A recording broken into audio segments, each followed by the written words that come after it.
Hey there, kiddos, and welcome back to the channel. I'm Uncle Frank, as you may or may not be aware, hoping that you guys are having a great day. And in today's video, I'd like to sit back in the very squeaky chair, relax, and have a little conversation with all of you guys about flea markets and Atari and price memory. You see, for me, one of my favorite consoles to buy video games for and sell video games from is the Atari 2600, as well as its cousin consoles, the ColecoVision and Intellivision.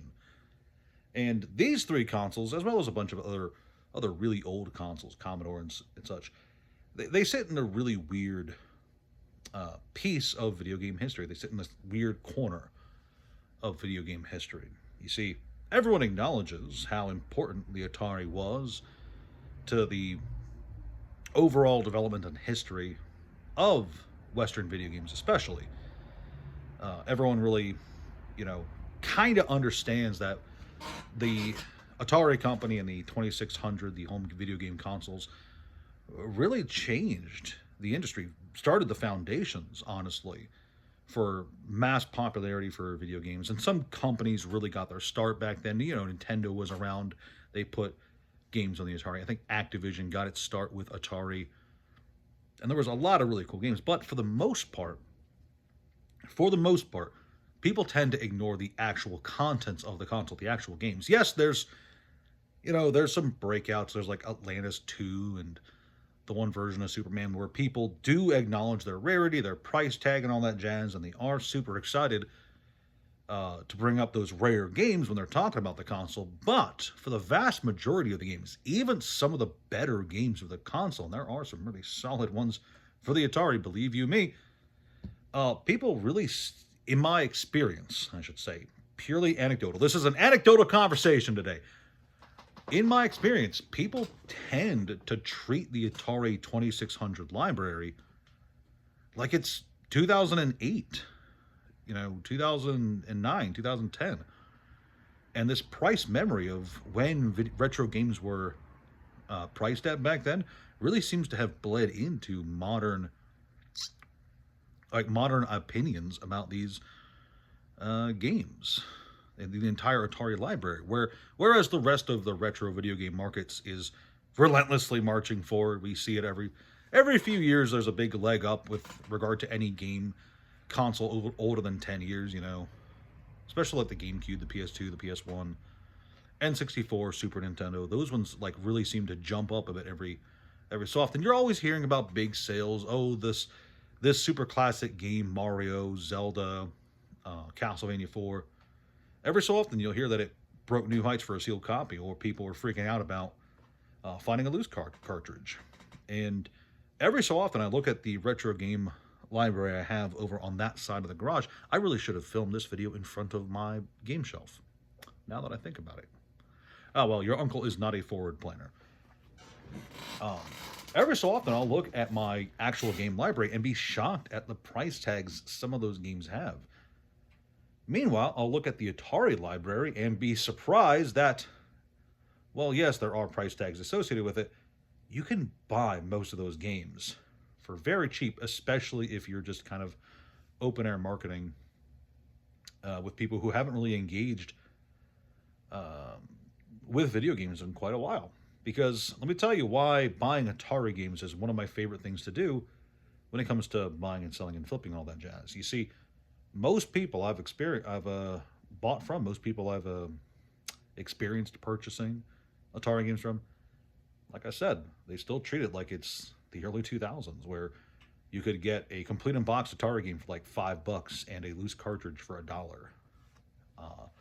That was really prevalent back then. One of my earliest video game collections was just loads of Atari games because they were super cheap. I could, end of the week, have some spare pocket change, go to the local thrift store and buy some Atari games for like $20 get like 4 or 5 Atari games. Crazy stuff. And nowadays, even now, 20 years later, you can still go to open air thrift markets, garage sales, etc., and you'll find loads of people who are selling these Atari games, regardless of how good the game is, for $1 or $2 or $3. Just today I picked up a huge lot of Atari games, threw them on eBay, and I paid $3 a cartridge, I think, something like that, at a flea market. But that's not to say that these games are that cheap. It's just that a lot of people out there have no experience. They're really dealing with that price memory, I should say.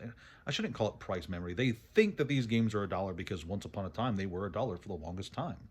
So yeah, I guess that is price memory. We'll learn the terminology here today, oh kiddos.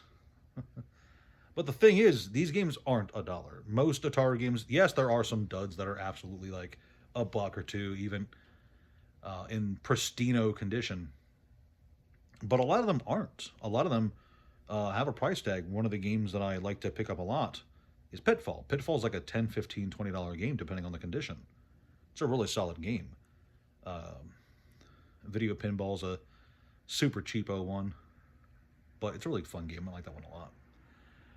And you can easily go to some open air flea markets and just clean them out. And it's not it's not like this is some big hack, big secret to money, but it is really crazy that, you know, when the entire world looks at Pokemon cards, you know, everyone and their mother has heard about how valuable Pokemon cards are, but like, and people are aware that the retro video game market is skyrocketing, but not a lot of people seem to care or pay attention to like the average price of a lot of the stuff that they actually have. And that's where this conversation's actually going. It's knowing what to look for, knowing how to kind of get an idea of what you have and what it's worth. Because, you know, it's not as if these people aren't interested in making money. They aren't putting these things at a dollar because they hate money or anything. It's just that they don't know. They don't know that, hey, maybe Atari games have gone up for some of them in recent years. And some consoles are much more expensive than they used to be. And it's just that, for one reason or another, they haven't caught on yet that some retro video games, and, you know, this is not just about Atari or retro games in general, this is about the wider market not really being aware of the true value of some of these items, because I do believe the true value of some of these retro games is much higher than $1. Just putting that out there, you know. Just putting that out there, you know, adjusted for inflation, that's like 50 cents back in like 2010, something like that. Crazy stuff what inflation's done to our economy. But yeah, I just want to raise awareness of, hey, you know, I know that this video is mostly about how cool the Atari console is, but I want to raise awareness of, just be aware of what you have an idea of what to look for. If you have a collection of stuff and you're interested in making money, at least before you go to sell it, know what you've got. You know, if you got a big old box of Atari games, you can't just tell yourself, oh, I'll put them at $1 because all the Atari games are worthless. No, that's not how that works. Atari games have value. If you have a big collection of, I don't know, cards, price them out. You'd be surprised what you can find in bulk card bins, right? Same thing goes for like Beanie Babies. Yes, I know the meme, Beanie Babies are worthless. But the fact of the matter is, there are Beanie Babies out there that actually have quite the price tag associated with them. And people buy those even now for quite ludicrous amounts of money. So, you know, this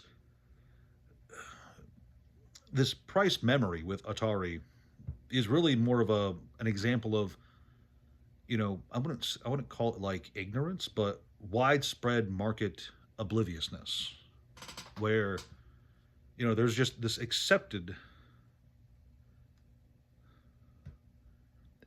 price point that people have for certain items that they don't really bother to update for long periods of time. And for some items, it can go for a very long time. You know, there was a 2-3 year gap where Pokemon cards were worthless because nobody wanted them. The same thing's true of Atari. And that could change. You know, it could change like it did with Pokemon. It could change with Yu-Gi-Oh! Like it did with Pokemon. I'm not saying it will. Keep in mind, I'm not telling you guys that every Atari game that you can currently buy for $1 is going to become a $50 Atari game. That's not what I'm saying. I'm saying that a lot of the times, people will not give any thought to how they're pricing their items out, and so very often they're leaving money on the table by not doing anything that resembles proper research. That's what this video is. This is not me saying Atari is going to go to the moon. This is not me saying any of these things are going to the moon. This is me saying, do proper market research before you price your items out. That's what this video is. Okay? That's what this video is. And I'll leave it at that, because I know I'll just ramble on about how awesome the Atari is. Honestly, actually, now that I think about it, you should play some Atari games because they are really fun. I recommend Video Pinball the most. It actually is pretty fun. And Yar's Revenge. Yar's Revenge is pretty fucking awesome too. I love that game. But anyway, thank you guys so very much for watching. As always, please like, share, subscribe. Check out the Discord, the Patreon, the TCG player link. I sell on eBay from time to time too, so there's that. That's really all I got for you kiddos. Thank you so much for watching. See you guys next time. Ciao. Play Atari.